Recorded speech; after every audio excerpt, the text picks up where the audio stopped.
La economía funciona como una máquina simple. No obstante, hay muchos que no logran entenderla o no se ponen de acuerdo acerca de cómo funciona. Y esto ha llevado a mucho sufrimiento económico. Aunque pueda parecer compleja, en realidad, la economía funciona de una forma simple y mecánica.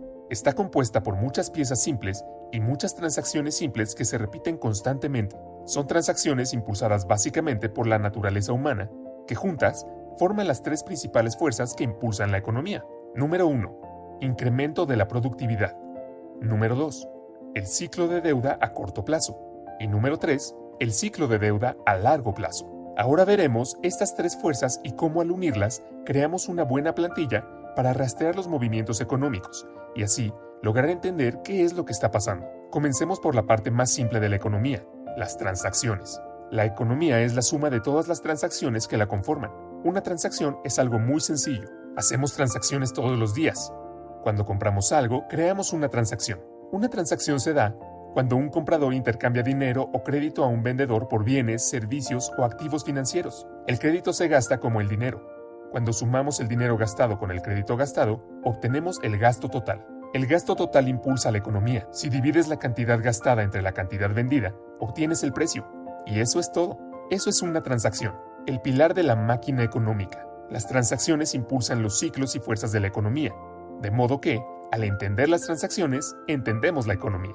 El mercado está conformado por todos los compradores y todos los vendedores que transitan con el mismo propósito. Por ejemplo, hay un mercado de trigo, un mercado de automóviles, un mercado de valores. Hay un mercado para millones de cosas más. La economía se compone de todas las transacciones en todos los mercados. Si sumamos la cantidad total de gastos más la cantidad total vendida, tendremos todo lo que se necesita saber para comprender la economía. Es así de simple. Los individuos, las empresas, los bancos y los gobiernos todos participan en transacciones como las que describí anteriormente. Intercambian dinero y crédito por bienes, servicios y activos financieros. El mayor comprador y vendedor es el gobierno, que consta de dos brazos importantes.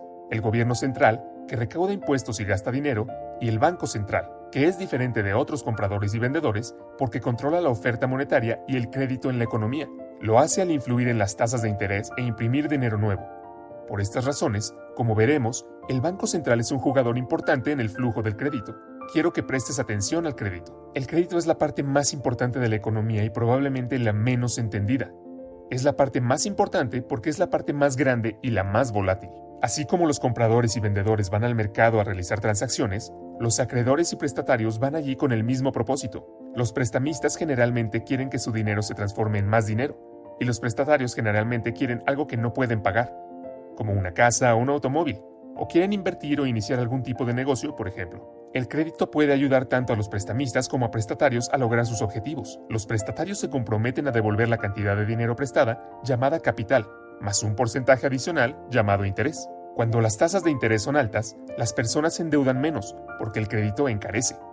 Cuando las tasas de interés son bajas, las personas adquieren más créditos, porque se vuelve barato. Cuando los prestatarios prometen pagar la deuda y los acreedores confían en ellos, en ese momento se crea el crédito. Cualquiera de las dos personas puede aceptar crear crédito de la nada. Parece simple, pero en realidad es complicado porque el crédito tiene nombres diferentes. Cuando el crédito es creado, se convierte en deuda. La deuda es un activo para prestamista, pero un pasivo para el prestatario. En el futuro, cuando el prestatario devuelve el préstamo con todo e intereses, tanto el activo como el pasivo desaparecen y la transacción es saldada. Pero, ¿por qué el crédito es tan importante? Porque cuando un prestatario adquiere un crédito, puede incrementar sus gastos, y recuerda, el gasto impulsa la economía, porque el gasto de una persona es el ingreso de la otra. Piénsalo, cada dólar que gastamos lo gana otra persona, y cada dólar que ganamos fue gastado por otra persona, de manera que cuando gastas más, alguien está ganando más. Cuando los ingresos de alguien aumentan, los prestadores están más dispuestos a prestarle dinero porque ahora son más confiables. Un prestatario digno de confianza cumple con dos características, la capacidad de pagar y una garantía. Tener grandes ganancias en relación a la deuda le permiten al prestatario poder pagar. En caso de no poder pagar, el prestatario tiene activos de valor que puede usar como garantía y pueden venderse. Es por ello que los prestamistas se sienten cómodos prestándole dinero. De esta manera, el incremento de ingresos permite tomar más préstamos y esto a su vez permite más gasto. Y como el gasto de una persona es el ingreso de otra, esto conduce a más préstamos y así sucesivamente. Esta fórmula se retroalimenta y conduce a un crecimiento económico. Es por eso que tenemos ciclos. En una transacción hay que dar algo para obtener algo a cambio. La cantidad obtenida depende de cuánto es producido. Con el tiempo aprendemos y ese conocimiento acumulado aumenta nuestro nivel de vida. Esto se conoce como crecimiento de la productividad. Aquellos que son creativos y trabajan duro incrementan su productividad y su nivel de vida más rápido que aquellos que son complacientes y flojos, aunque no necesariamente a corto plazo. La productividad es más importante a largo plazo, el crédito a corto plazo. Esto se debe a que el crecimiento de la productividad no fluctúa mucho, es por ello que no es la fuerza que genera las fluctuaciones económicas. En cambio, la deuda sí lo es, porque la deuda permite gastar más de lo que se produce y nos obliga a consumir menos de lo que producimos cuando la reintegramos. Las fluctuaciones de la deuda ocurren en dos ciclos grandes, uno que dura alrededor de 5 a 8 años y el otro que dura alrededor de hasta 75 o 100 años. Aunque la mayoría de las personas no lo siente, generalmente no los ven como ciclos, porque los ven muy de cerca día tras día, semana tras semana. En este capítulo daremos un paso atrás y veremos estas tres grandes fuerzas y cómo interactúan y dan forma a nuestras experiencias. Como ya se mencionó, las fluctuaciones alrededor de la línea no dependen de cuánta innovación o trabajo duro haya, sino que depende principalmente de cuánto crédito hay. Imaginemos por un momento una economía sin crédito. En este tipo de economía, solo podría incrementar mis gastos si incremento mis ingresos. Esto me exige ser más productivo y por ende trabajar más. El único camino hacia el crecimiento es incrementar la productividad. Como los gastos de una persona son los ingresos de otra, la economía crecerá solamente cuando yo u otra persona incremente su productividad. Si seguimos las transacciones y las mostramos, veremos el progreso como la curva de crecimiento de la productividad. Pero cuando tomamos préstamos, tenemos ciclos. Esto no se debe a ninguna ley o reglamento, se debe a la naturaleza humana y al funcionamiento del crédito. Piensa en el crédito como una forma de estirar los gastos. Para comprar algo que no puedes pagar, tendrás que gastar más de lo que ganas. Para hacerlo, debes pedir prestado a tu yo del futuro. Al hacer esto, crearás un tiempo en el futuro en el que tendrá que gastar menos de lo que ganas para poder saldar esa deuda. Muy pronto comenzará a formarse un ciclo. Cada vez que te endeudas, creas un ciclo. Esto es una verdad que se cumple tanto en individuos como en toda la economía. Es por eso que comprender el crédito es tan importante, porque pone en marcha una serie de sucesos futuros mecánicos y predecibles. Esto es lo que hace diferente al crédito del dinero. El dinero es aquello con lo que saldamos transacciones. Cuando compramos una cerveza en efectivo, la transacción es saldada de inmediato. Pero si la compramos con crédito, será como crear una cuenta en el bar. Estás diciendo que prometes pagarlo en el futuro. Juntos, tú y el barman crean un activo y un pasivo. Acabas de crear un crédito de la nada. Más tarde, cuando pagas la factura en el bar, desaparece el activo y el pasivo. La deuda es cancelada y se liquida la transacción. En realidad, la mayoría de lo que la gente llama dinero es crédito. La cantidad total de crédito en los Estados Unidos es de alrededor de 50 millones de dólares, y la cantidad total de dinero es de aproximadamente 3 millones de millones.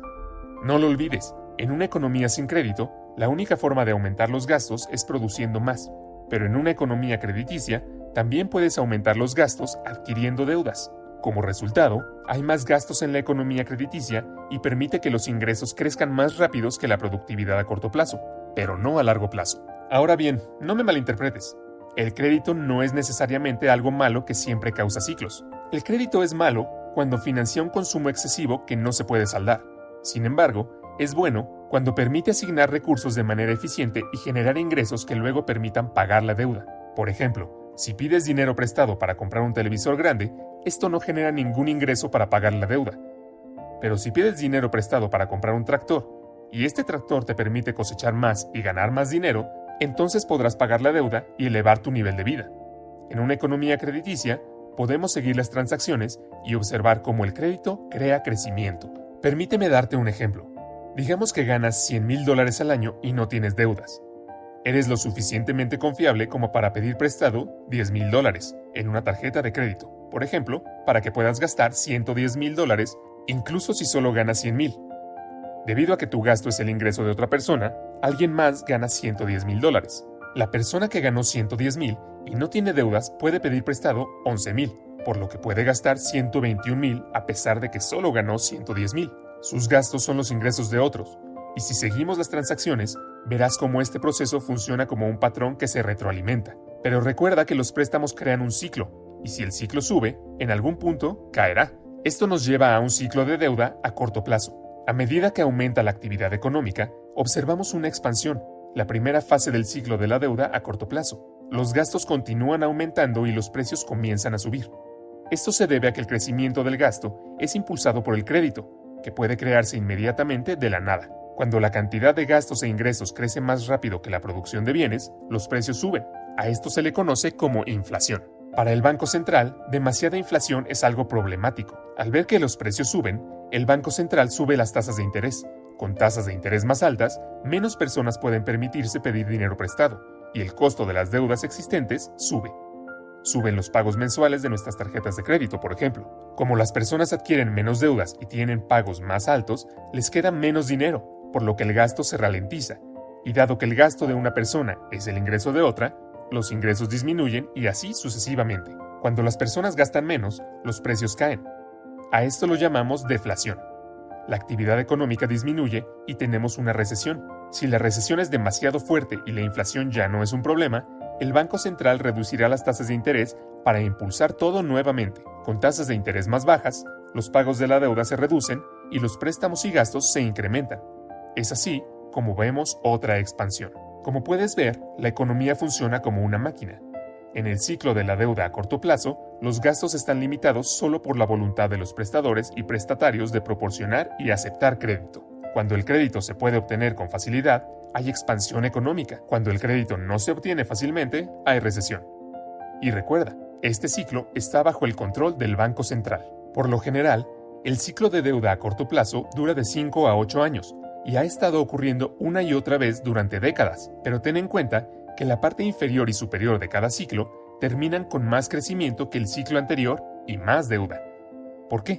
Debido a que las personas lo presionan. Tienden a pedir prestado y gastar más que a pagar las deudas. Es la naturaleza humana. Debido a esto, durante mucho tiempo, las deudas crecen más rápido que los ingresos. Esto forma el ciclo de deuda a largo plazo. A pesar de que las personas se endeuden cada vez más, los prestadores aumentan su crédito aún más. ¿Por qué? Porque todos piensan que todo está muy bien. La gente solo se enfoca en lo que ha estado sucediendo últimamente. ¿Y qué ha estado sucediendo últimamente? Los ingresos crecieron, el valor de los activos está creciendo, el mercado bursátil ruge, es un boom. Conviene adquirir bienes, servicios y activos con dinero prestado.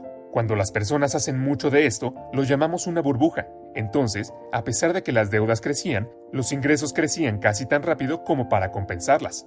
Llamemos a la relación deuda-ingreso carga de la deuda. Mientras crezcan los ingresos, la carga de la deuda seguirá siendo manejable. Al mismo tiempo, el valor de los activos se incrementa. Las personas toman prestadas grandes sumas de dinero para comprar activos como inversión, lo que hace que el precio aumente aún más.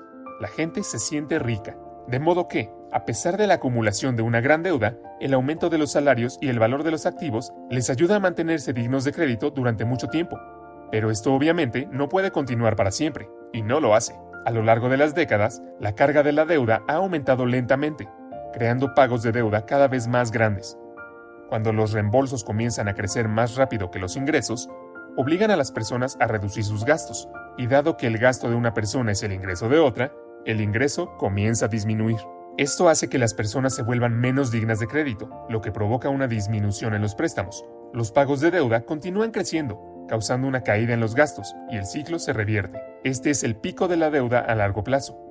La carga de la deuda simplemente se ha vuelto demasiado grande. En los Estados Unidos, Europa y en la mayoría de los países del resto del mundo, esto sucedió en 2008. Sucedió por la misma razón que en Japón en 1989 y en los Estados Unidos en 1929. La economía comienza a desapalancarse. Las personas reducen el gasto, los ingresos caen, el crédito desaparece, los precios de los activos caen, los bancos sufren, el mercado de valores falla, las tensiones sociales crecen y toda la situación comienza a realimentarse en el sentido contrario. A medida que los ingresos disminuyen y los pagos de la deuda aumentan, también lo hacen los prestatarios, quienes dejan de ser dignos de crédito. El crédito se agota y los prestatarios ya no pueden pedir prestado suficiente dinero para pagar deudas. Para llenar este vacío, los prestatarios se ven obligados a vender sus activos.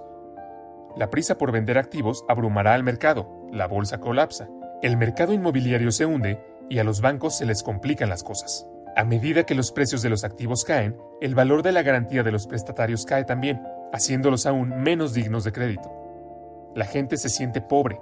El crédito desaparece rápidamente, el gasto cae, los ingresos caen, la riqueza se reduce el crédito y así sucesivamente. Es un ciclo vicioso. Parece una recesión, pero la diferencia es que las tasas de interés no pueden reducirse para salvar la situación. En una recesión, la reducción de las tasas de interés actúa como un estímulo para los préstamos. Sin embargo, en un desapalancamiento, bajar las tasas de interés no funciona, porque las tasas de interés ya son muy bajas y pronto alcanzarán el 0%, por lo que la estimulación termina. Las tasas de interés en los Estados Unidos alcanzaron el 0% durante el desapalancamiento de la década de 1930 y luego nuevamente en 2008. La diferencia entre una recesión y un desapalancamiento es que la carga de la deuda de los prestatarios se ha vuelto demasiado grande y no puede reducirse bajando las tasas de interés. Los acreedores se dan cuenta de que las deudas se han vuelto demasiado grandes para pagarlas. Los deudores han perdido la capacidad de pago y sus garantías perdieron valor. Se sienten paralizados por la deuda. Ya no quieren más. Los prestamistas dejan de prestar. Los prestatarios dejan de endeudarse. La economía se vuelve indigna del crédito, como si fuera una persona. Entonces, ¿qué haces con el desapalancamiento? El problema es que las cargas de la deuda son demasiado altas y deben bajar. Hay 4 formas de que esto pueda suceder. 1. Las personas, las empresas y los gobiernos reducen el gasto. 2. Las deudas se reducen mediante moratorias y reestructuración. 3. La riqueza se redistribuye de los que tienen a los que no. 4. El Banco Central imprime dinero nuevo. Estas 4 formas ya ocurrieron en los desapalancamientos ocurridos en la historia moderna. Por lo general, lo primero que se hace es reducir los gastos. Como acabamos de ver, las personas, las empresas, los bancos e incluso los gobiernos se ajustan al cinturón y recortan sus gastos para poder pagar sus deudas. Esto a menudo se llama medidas de austeridad. Cuando los prestatarios dejan de asumir nuevas deudas y comienzan a pagar deudas antiguas, puede que disminuya la carga de la deuda. Pero sucederá exactamente lo contrario. Debido a que el gasto se reduce y el gasto de una persona es el ingreso de otra, se produce una caída de los ingresos. Al caer más rápido que las deudas, la carga de la deuda, de hecho, se incrementa. Como hemos visto, este recorte de gastos es deflacionario y doloroso. Las empresas se ven obligadas a reducir costos, lo que se traduce en mayor desempleo. Esto nos lleva al siguiente paso. Hay que reducir las deudas. Muchos deudores no pueden pagar sus deudas, y las deudas del deudor son activos del acreedor. Cuando un prestatario no le paga al banco, la gente comienza a ponerse nerviosa pensando que el banco no les pagará, y se apresuran a retirar su dinero. Los bancos quedan restringidos y las personas, las empresas y los bancos incurren en impago. Esta grave contracción económica es depresión. Parte de la depresión consiste en que las personas comienzan a descubrir que la mayor parte de lo que consideraban su riqueza ya no existe. Volvamos al bar. Cuando compras una cerveza fiada, prometes al dueño que la pagarás. Tu promesa se convierte en un activo para el barman. Pero si no cumples tu promesa, entras en moratoria. Ese activo pierde su valor. Muchos prestadores no quieren que sus activos desaparezcan y aceptan una reestructuración de la deuda. La reestructuración de la deuda significa que los prestadores obtienen menos de lo que deberían o que el periodo de reembolso se extiende o que se reduce la tasa de interés previamente acordado. De esta forma, el contrato se incumple para reducir la deuda. Los prestamistas preferirían tener parte de algo que el total de la nada. Aunque la deuda desaparecerá, su reestructuración hará que los ingresos y el valor de los activos desaparezcan más rápido, lo que empeorará aún más la carga de la deuda. A medida que se reducen los gastos, la reducción de la deuda también es dolorosa y deflacionaria. Todo esto afecta al gobierno, porque los ingresos bajos y el desempleo se traducen en menos recaudación de impuestos. Al mismo tiempo, necesitará aumentar su gasto a medida que aumenta la tasa de desempleo. Muchas personas desempleadas no tienen suficientes ahorros y necesitan apoyo financiero del gobierno. Además, los gobiernos crean planes de estímulo que aumentan sus gastos para compensar la recesión económica. Los déficits presupuestarios del gobierno explotan en esta etapa porque gastan más de lo que recaudan. Esto es lo que sucede cuando escuchas sobre el déficit presupuestario en las noticias. Para financiar sus déficits, los gobiernos deben aumentar los impuestos o pedir dinero prestado, pero con la disminución de los ingresos y el alto desempleo, ¿de quién saldrá el dinero? De los ricos. Como los gobiernos necesitan más dinero y la riqueza está fuertemente concentrada en manos de un pequeño número de personas, los gobiernos aumentarán naturalmente los impuestos a los ricos, lo que facilitaría una redistribución de la riqueza en la economía, desde los que tienen a los que no tienen. Los que no tienen, los que sufren, comienzan a odiar a los que sí tienen, los ricos. Los ricos, que están presionados por una economía débil, La caída de los precios de los activos e impuestos más altos comienzan a odiar a los que no tienen. Si la crisis persiste, podría haber un estallido social. Las tensiones no solo crecen dentro de los países, sino que también pueden crecer entre países, especialmente entre los deudores y los estados prestadores. Esta situación puede conducir a un cambio político que a veces puede ser extremo. En la década de 1930, esto llevó al ascenso de Hitler al poder, la guerra en Europa y la crisis económica en los Estados Unidos. La presión para hacer algo que ponga fin a la crisis aumenta. Recuerda, la mayoría de lo que la gente pensaba que era dinero, en realidad era deuda. Entonces, cuando el crédito desaparece, la gente no tiene suficiente dinero. La gente está desesperada y necesita dinero. ¿Recuerdas quién imprime el dinero? El Banco Central. Después de reducir las tasas de interés casi a cero, recurre a la impresión de dinero. A diferencia de los recortes de gastos, la reducción de la deuda y la redistribución de la riqueza, la impresión de dinero es estimulante, pero es la causa de la inflación. Inevitablemente, el Banco Central imprime dinero nuevo, de la nada, y lo usa para comprar activos financieros y bonos del gobierno. Esto sucedió en los Estados Unidos durante la Gran Depresión y nuevamente en 2008, cuando el Banco Central de los Estados Unidos, la Reserva Federal, imprimió más de 2 millones de dólares. Otros bancos centrales de todo el mundo que podían también imprimieron mucho dinero. Al comprar activos con este dinero, ayudan a impulsar sus precios, haciendo que la gente fuera más digna de crédito. Sin embargo, esto solo ayuda a quienes poseen activos financieros. Como puedes ver, el Banco Central puede imprimir dinero para comprar activos financieros. Por otro lado, el gobierno central puede comprar bienes y servicios y poner dinero en manos de la gente, pero no puede imprimir dinero. Así que, para estimular la economía, ambos deben cooperar. Al comprar bonos del gobierno, el Banco Central esencialmente presta dinero al gobierno, lo que le permite tener un déficit y aumentar el gasto en bienes y servicios a través de sus programas de estímulo y beneficios de desempleo. Esto aumenta los ingresos de las personas, al igual que aumenta la deuda del gobierno. Sin embargo, esto reducirá la carga general de la deuda de la economía. Es un periodo muy arriesgado. Los políticos necesitan equilibrar estas 4 formas a medida que cae la carga de la deuda. Los métodos deflacionarios deben equilibrarse con los inflacionarios para mantener la estabilidad. Si esto se equilibra adecuadamente, se produce un desapalancamiento hermoso. Y es que un desapalancamiento puede ser feo o hermoso. ¿Cómo puede ser hermoso? Aunque el desapalancamiento es una situación muy difícil, manejar una situación muy difícil de la mejor manera posible resulta hermoso. Mucho más hermoso que la frase de apalancamiento excesivo, desequilibrado e impulsado por la deuda. El crecimiento económico real es positivo y la inflación. En un desapalancamiento, las deudas se reducen a una relación a los ingresos. El crecimiento económico real es positivo y la inflación no es un problema. Se logra con el equilibrio correcto. El equilibrio correcto requiere una combinación de recortes de gastos, reducción de la deuda, redistribución de la riqueza e impresión de dinero, para que se pueda mantener la estabilidad económica y social. La gente pregunta si imprimir dinero aumentará la inflación. No lo hará, si compensa la caída del crédito. Recuerda, depende del gasto. $1 gastado en dinero tiene el mismo valor que $1 gastado en crédito. Al imprimir dinero, el Banco Central puede reemplazar la pérdida de crédito al aumentar la cantidad de dinero. Para cambiar las cosas, el Banco Central no solo necesita impulsar el crecimiento de los ingresos, sino también lograr que la tasa de crecimiento de los ingresos sea más alta que la tasa de interés de la deuda acumulada. ¿Qué quiero decir? En pocas palabras, los ingresos deben crecer más rápido que la deuda. Por ejemplo, supongamos que un país en desapalancamiento tiene una relación deuda-ingreso del 100%. Esto significa que la cantidad de deuda que tiene un país es la misma que la cantidad de ingresos que tiene en un año. Ahora veamos la tasa de interés de esa deuda. Digamos que es de un 2%. Si la deuda crece a 2% por esa tasa de interés y los ingresos crecen solo 1%, entonces nunca se reducirá la carga de la deuda. Se necesita imprimir suficiente dinero para que la tasa de crecimiento de los ingresos supere a los intereses. Sin embargo, imprimir dinero puede ser algo mal utilizado porque resulta fácil de hacer, y la gente lo prefiere antes que intentar otras opciones.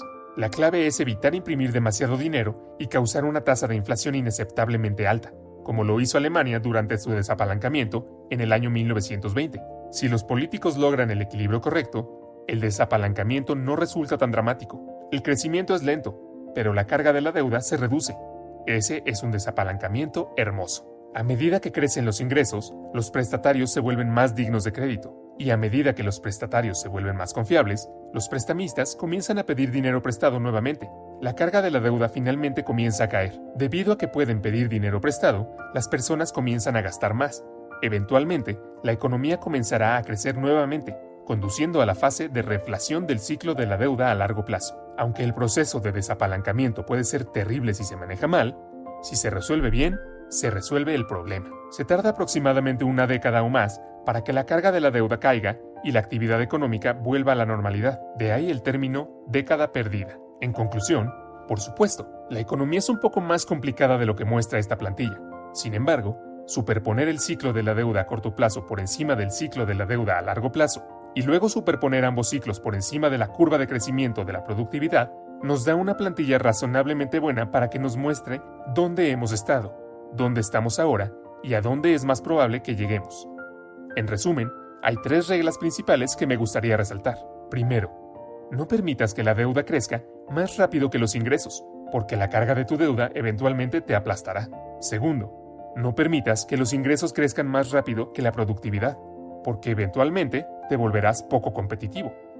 Y tercero, haz todo lo posible para aumentar la productividad, porque eso es lo más importante a largo plazo. Estos son consejos simples para todos e incluso para los políticos. Parece increíble, pero la mayoría de las personas, incluyendo a los políticos, no le prestan suficiente atención a esto.